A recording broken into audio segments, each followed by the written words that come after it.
Hello everybody. Today we're going to go ahead and do a Copperhead change into a separate tank. I got two Copperheads, young Copperheads, that I just want to give them a little bit bigger cage, better environment.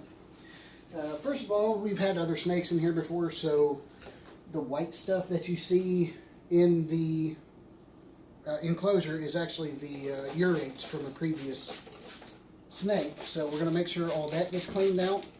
What I like to do, you got a standard normal scraper used for sheetrock or whatever, metal. So you just take it, you kind of scrub everything, get all the urates up. I did a lot of this prior, so I'm just kind of acting out just to show you what to do. But there's still some in there, so I'm going to go ahead and do it anyway. Once you go ahead and scrape that, I use a mixture of Dawn liquid detergent and water. Doesn't take a whole lot. Usually I don't know, ounce or so to a quart of water. Just scrub it really good. Sides. You want to make sure that the tank is clean for the next pair, so there's no sicknesses or diseases getting transferred over. Not that any of my snakes have any of that, but it's called playing it on the safe side. So, luckily today we don't have cats meowing in the background, so maybe this video will turn out a little better. This enclosure here is a 4x2 by 1, 4 foot long, 2 foot deep, 1 foot high. I have these thermostats attached to it, attached to a heat pad on the top, radiant heat panel, sorry. For the Copperheads, I like to keep it about 82, 83 degrees. Gets them a little bit more active. During the winter, I'll cool them down a little bit. Alright, now that we got everything scraped and washed up, I use forest bark for my Copperheads. And go ahead and spread this out. They should really enjoy this bigger cage, so I'm anxious to get them in there.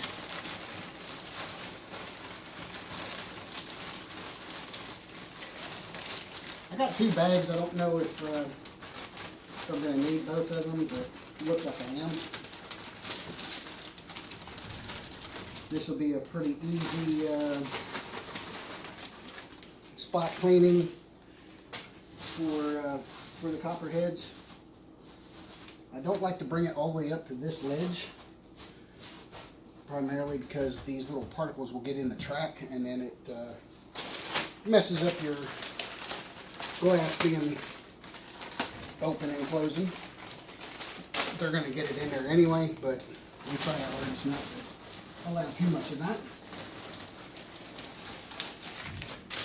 So, get all this spread out. Makes for a really nice enclosure floor.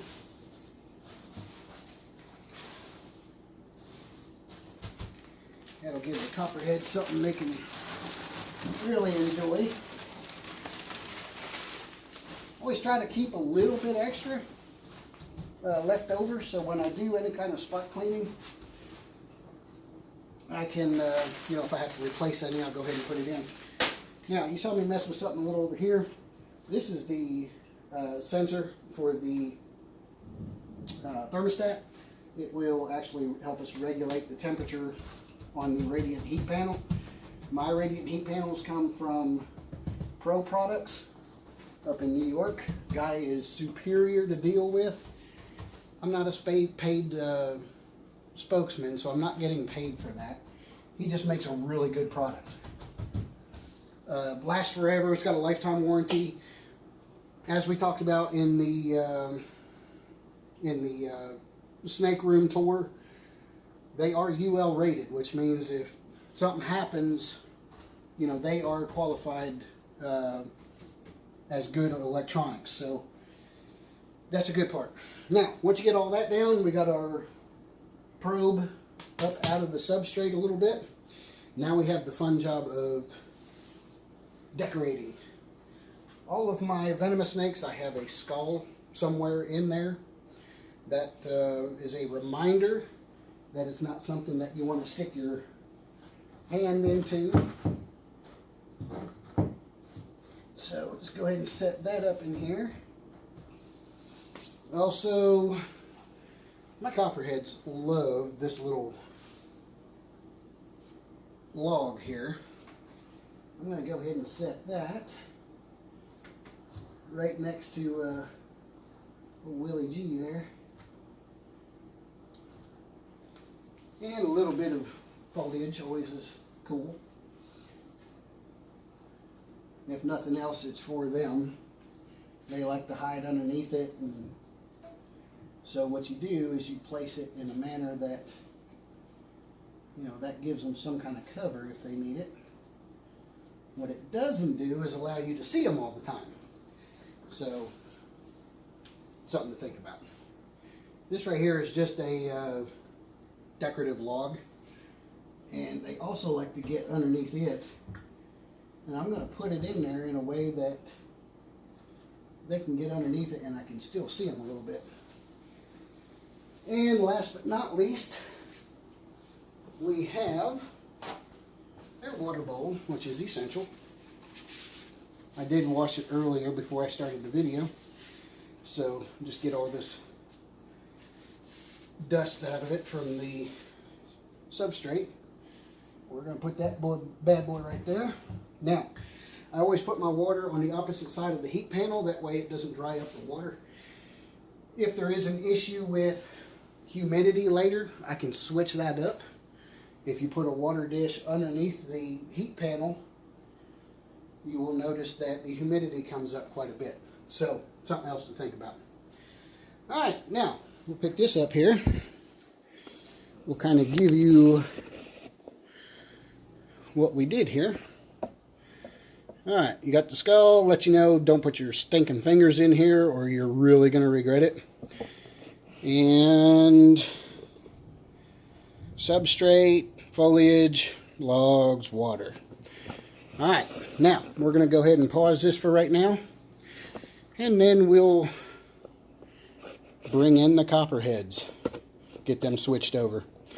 See you in a minute. Alright, we're back. We're ready to get the copperheads up in there.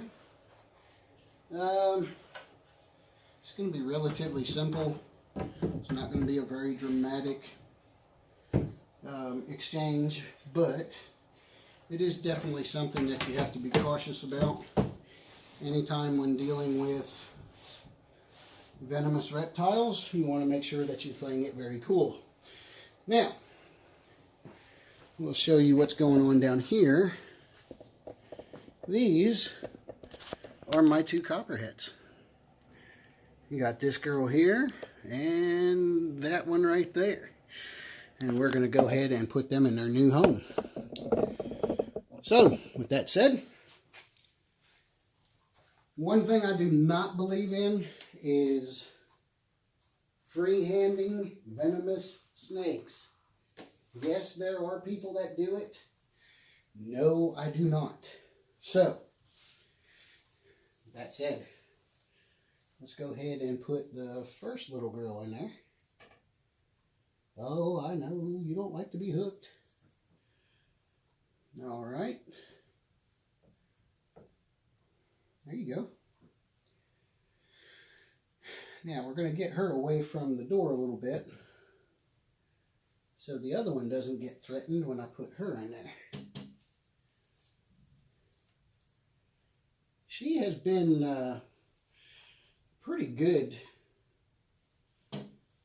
copperhead for me, where you know, she hooks well and she doesn't get all spastic on me. So we'll go ahead and put her in there. Oh, there we go. As I stated, I am not going to freehand my venomous snakes. There's people that are experienced enough for that, but at some point in time, somebody's going to make a mistake. I know that I'm not perfect, and I know that there are a lot of things to learn, and even if I did think I was perfect, the opportunity to get bit, I'm going to try to shy away from. What I like to explain that as, when you're dealing with venomous reptiles, you have two jars. One jar is full of pebbles, and each one of those pebbles represents luck.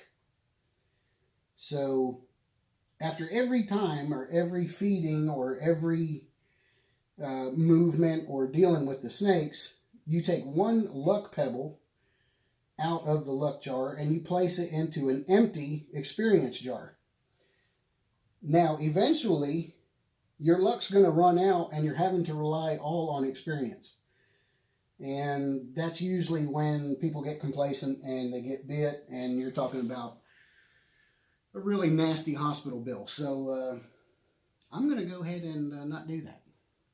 I know there's a lot of people out there that think I'm nuts and crazy. Kelly Cease, I think that would be one of them.